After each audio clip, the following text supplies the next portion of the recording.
Chicago Sky, my goodness gracious. Once again, celebrating Angel Reese's powerful double-double last night. We got a couple things. We got a WNBA announcer actually clowning Angel Reese during the game. That normally doesn't happen. Did he not get the memo? You're not supposed to do that. I mean, players in this league check those. Chicago just tried to turn a 79-69 loss into a victory parade, and a broadcaster lit the confetti on fire on live TV. Yes, during the Sky's latest stumble, Angel Reese got her familiar double-double and the team blasted out the familiar player of the game celebration. Only this time, an announcer looked at the stat line, looked at the scoreboard, and basically said what a lot of fans have been whispering for weeks. If you miss enough bunnies, you'll eventually rebound your way to greatness on paper. That's the headline. That's the shot heard around the timeline. And that's why the league is buzzing, why the fan base is split, and why this isn't going away by tomorrow morning. Here's why this matters right now.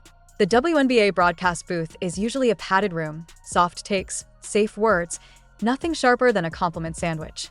Because careers are on the line, because sponsorships get jittery, because the discourse turns nuclear at the first hint of criticism. But when gambling slips are live, when casuals are tuning in, and when a franchise keeps slapping a ribbon on a trash can after double-digit losses, someone was bound to say the quiet part out loud. I've watched the film, I've tracked the numbers, and I've lived through enough. We lost, but look at the hustle pressers to know when a stat is doing more public relations than basketball. Tonight, we're going to roll through the Sky's PR playbook, break down that on-air roast, and whether it was fair or foul. Look at the uncomfortable record attached to all those double-doubles, and follow the aftershocks, memes, clapbacks, even the inevitable calls for an apology. And somewhere in here, we're going to answer the only question that matters. When the confetti settles, did the truth actually get told? First, the illusion. The Sky lose 79-69, and the social team posts the glossy graphic like they just clinched a top seed. Player of the game, sparkling fonts, the whole nine. It's the same move after every stumble. Push the focus to the box score, not the scoreboard. Frame the night around a personal milestone. Hand the audience something shiny and hope the reflection blinds them to the L. It's smart marketing. It's also a magic trick, and the trick is starting to fail. Because winning cultures don't hand out participation trophies in the post-game thread. Winning cultures let the score speak. The expectation is that player of the game belongs to the winning side. The reality in Chicago is a carousel of consolation banners, a timeline full of fireworks over a ship still taking on water. You can feel the fan frustration in every quote tweet. Stop telling us it's a sunrise when the standings say midnight. Now, the moment everyone keeps replaying. Mid-game, with the Sky breaking their way through another possession, the broadcaster goes from narration to diagnosis with one line that could cut glass. He doesn't bury it in analytics. He doesn't hide it under euphemisms. He says, in essence, Angel Reese loves those second chances off her own misses, and if Chicago's going to beat you, that's how they'll do it. Put it up, miss, put it up again, maybe miss again, and eventually a bucket will fall. Bucket Angel. That's not a nudge. That's a sledgehammer. That's a live, national, record scratch moment where you hear 20 years of "be nice" get scraped off the booth in one sentence. And immediately the questions snap into focus. Is that petty or is it precise? Is it disrespect or is it detail?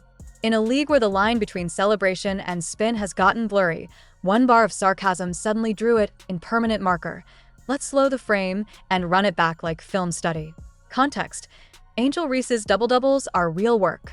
Rebounding is a skill. Positioning is learned. Grit is not fake. Application.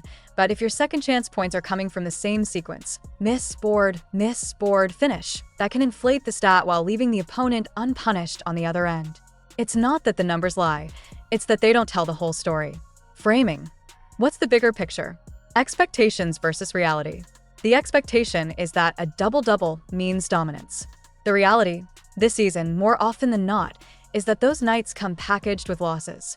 And the uncomfortable stat the Reese camp hates hearing floats around like a ghost at the party. When she hits those numbers, the team's record has hovered in the ballpark of 15-32, 15-33. Pick your version. The shape of it is the same.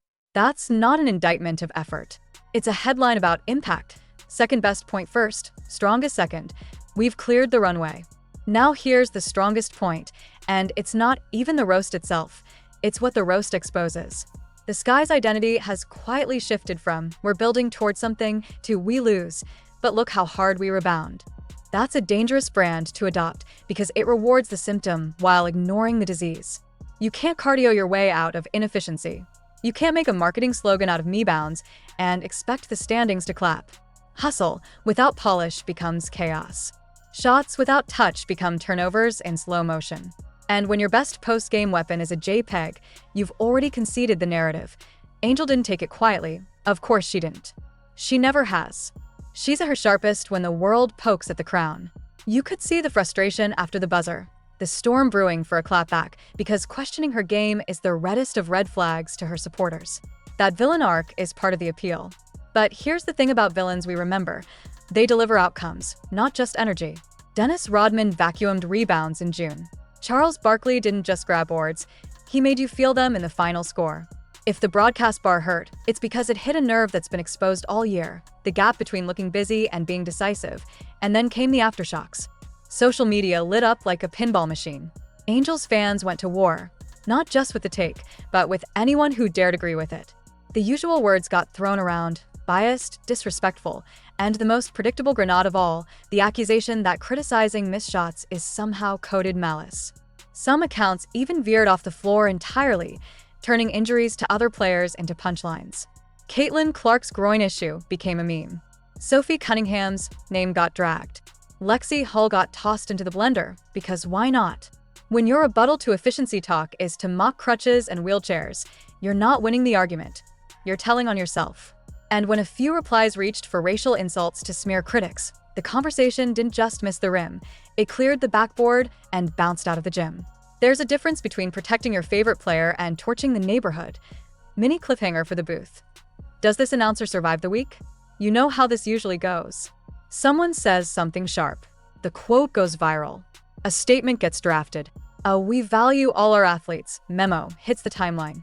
Sensitivity training gets floated like a flotation device. Maybe he apologizes. Maybe he disappears for 2 games while the storm passes behind a weathered curtain. Watch the timing. Watch the phrasing. If he shows up on the next broadcast a half octave softer, you'll know which way the wind blew.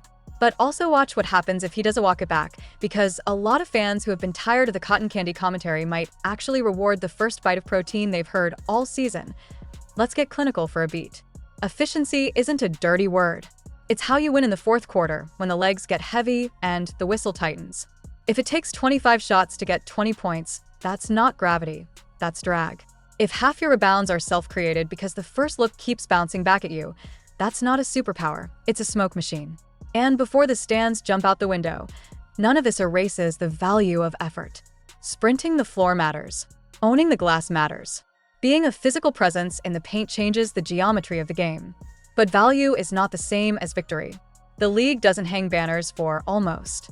If your biggest W of the night is a graphic, the algorithm might applaud, but the standings won't.